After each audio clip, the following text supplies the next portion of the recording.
welcome back to Something's Happening Here.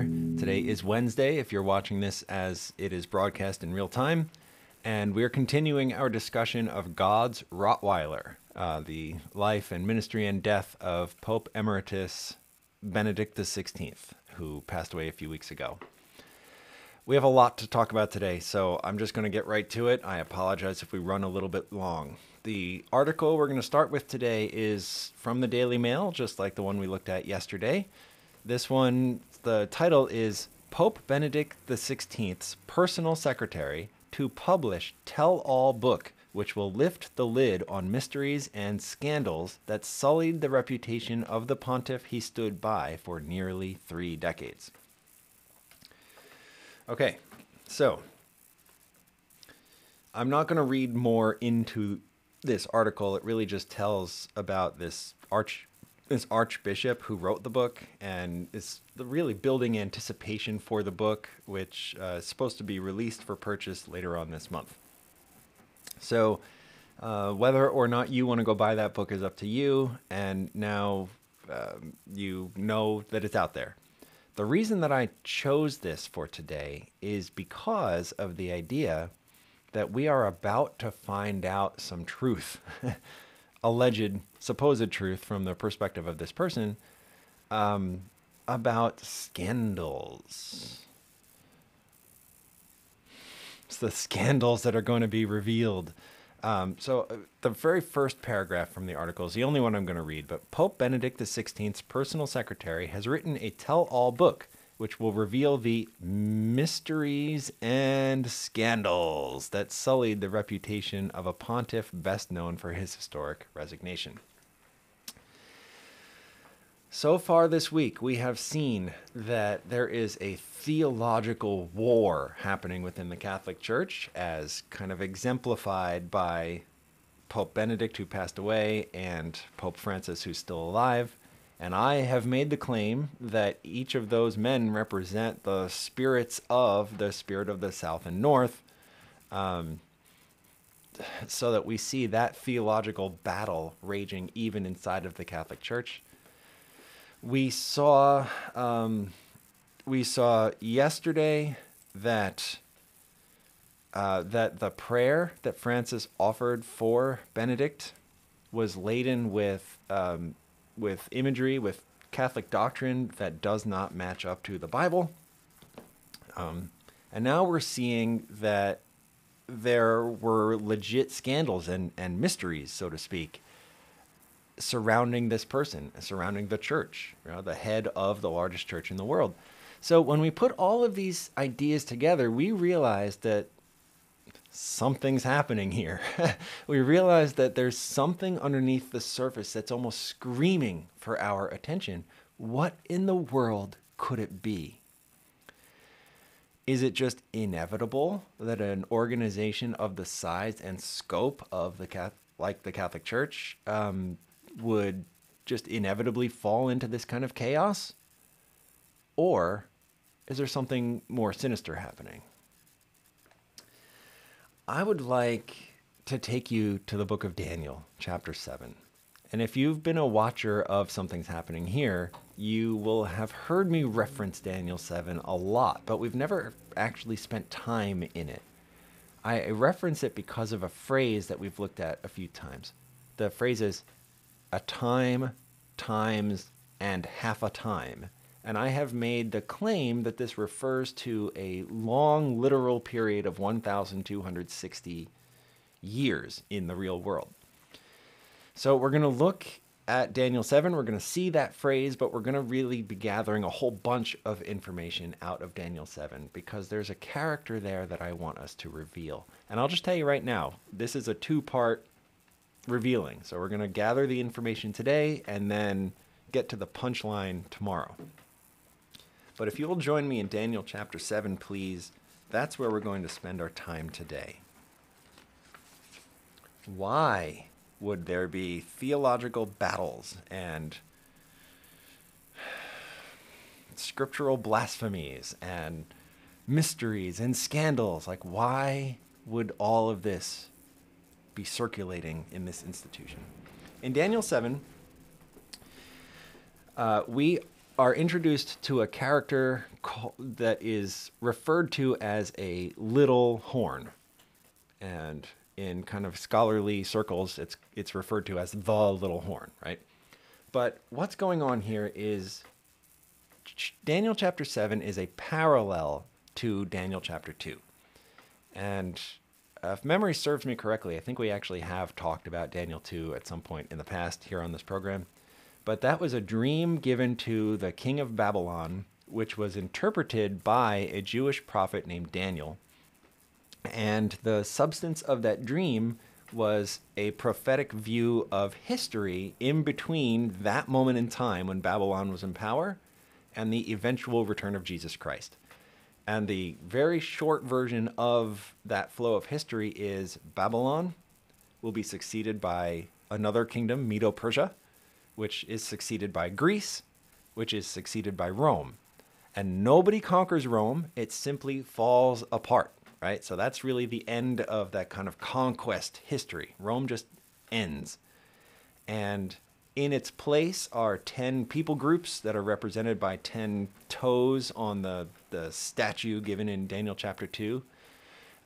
These 10 people groups spread out from the ruins of Rome into Northern and Western Europe, and they become the countries that we know today. For example, the Franc people grew up into the land that we know today as France.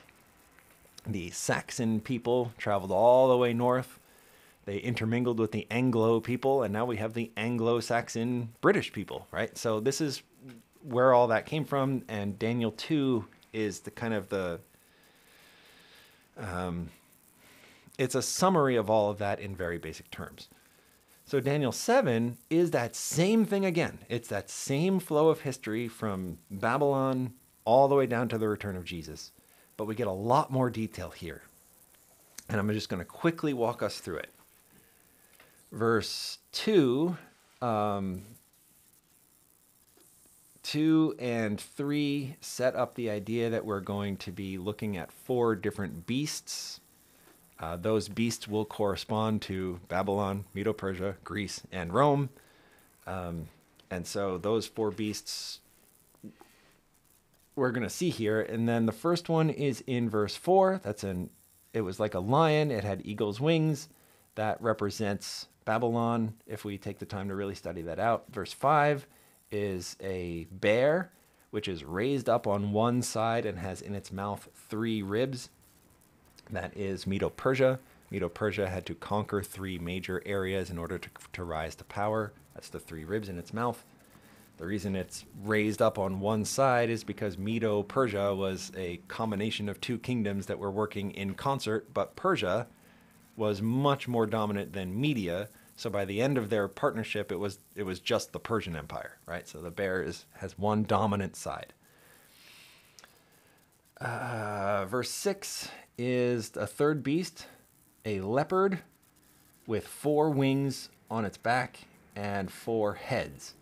And that is Greece, because when Alexander, the first king of Greece, died, the kingdom was subdivided into 4 smaller kingdoms, all of which were called Greece. And so that's the imagery of the 4 wings and the 4 heads there. So after Greece, any student of history knows that Rome comes to power. Rome conquered Greece in pieces until it was dominant. And that's who we meet in verse 7. After this I saw in the night visions, and behold, a 4th beast, dreadful and terrible, exceedingly strong. It had huge iron teeth. It was devouring, breaking in pieces, and trampling the residue with its feet. It was different from all of the beasts that were before it, and it had 10 horns. Those 10 horns will correspond to the same 10 people groups that were represented by the toes of the statue back in Daniel chapter 2. So we see this parallel imagery all over the place. And we might even have a graphic that will kind of illustrate that for you. So we'll see what the producer can come up with. But these are parallel. And so far, it is a point-by-point match along this parallel. Once we hit verse 8, however, we start getting different details. Verse 8 says, I was considering the horns, and there was another horn, a little one, coming up among them, before whom 3 of the first horns were plucked out by the roots. And there in this horn were eyes like the eyes of a man, and a mouth speaking pompous words. So we want to gather as much information as we can about that little horn and try to determine who or what God is revealing to us with this prophetic language. So, from verse 8, we got a lot of data already. We know that it comes up among the other 10 horns, which we have already established go on to become the nations of Western and Northern Europe, right? So it's in Europe somewhere. We also know it is smaller than the other 10 horns. It's called little, right? So it's going to be a unit that is smaller than England, smaller than France, smaller than Italy, smaller than Portugal even, right? We know from that same verse that it ultimately uproots and destroys 3 of those 10 horns.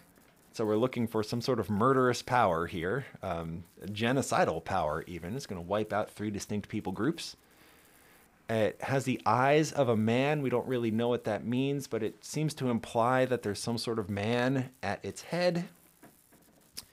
He speaks pompous words, which is blasphemy, right? So he's speaking things that are contrary to God, implicitly in the name of God, right? And we get all of that just from verse 8. So now we'll jump down to verse 11. Actually, that doesn't actually give us any new information. Verse 20 doesn't give us any new information, so we have to actually jump down to verse 24, I think, to find new information. Verse 24 says, the 10 horns are 10 kings who shall arise from this kingdom, and another shall arise after them. He shall be different from the first ones, and shall subdue 3 kings. From that, the new information we get is that the little horn arises after the other 10. Well, up to a certain point, those 10 people groups were part of the Empire of Rome. So in order for them to be distinct horns unto themselves, we have to be looking after the fall of Rome. So that verse tells us we're looking for something that comes into existence after 476 AD, which is when Western Rome fell apart. Then in verse 25, we're told the following: he shall speak pompous words against the Most High, shall persecute the saints of the Most High, shall intend to change times and law, and then the saints shall be given into his hand for, and this is where we find that really mysterious phrase we've used a number of times, for a time and times and half a time. So, we're told he speaks pompous words or blasphemy. That's not new. But he also persecutes God's people. He's a persecuting force acting in the name of God against God's people. Yikes. We are told he thinks to change God's timing and his law. And I like the word there. He shall intend, is what my version says. Shall intend to change times and law. Other translations actually say he thinks to change times and law. Because can you change God's law? No.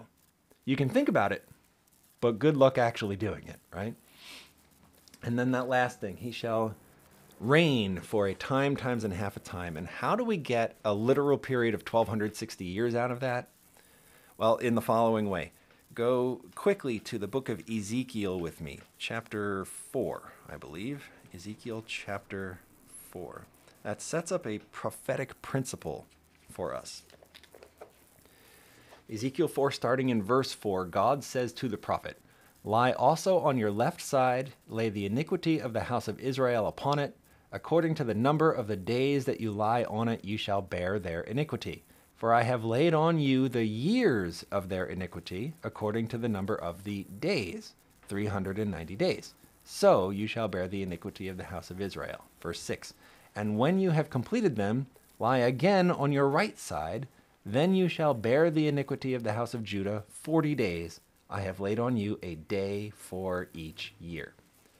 This is a prophetic principle that we run into over and over. When God gives us a prophetic time period,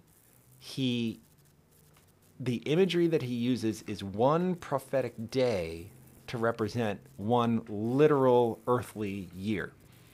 So a time times and half a time is 3.5 years, right? If you look up that word in the Hebrew dictionary, time, it very plainly indicates 1 year. So it's 1 year plus times without a numerical antecedent there. That means 2 years. So 1 plus 2 plus half, right? That's 3.5. 3.5 years. The Jewish mind, the ancient Jewish mind, had 360 days in a given year because they had a lunar calendar, or 30 days for their month according to the lunar cycle there. And so 360 days times 3.5 years, right, equals 1,260 days.